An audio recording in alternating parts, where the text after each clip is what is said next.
50 detinguts i 114 ferits entre policia i aficionats del Barça. Aquest ha estat el balanç que ha ennegrit la celebració blaugrana de la Copa del Rei. La plaça Catalunya i la Font de Canaletes de Barcelona han aplegat aquesta matinada uns 40.000 aficionats del Futbol Club Barcelona per celebrar la victòria contundent de l'equip per 4-1 davant l'Atlètic de Bilbao a Mestalla.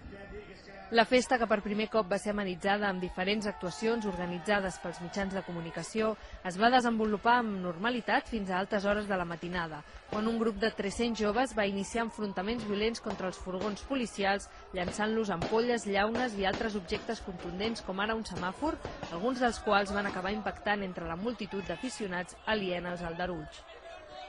Finalment, els Mossos d'Esquadra van respondre amb càrregues policials per dispersar els violents i van detenir fins a 50 persones, almenys 5 d'ells menors d'edat, per desordres públics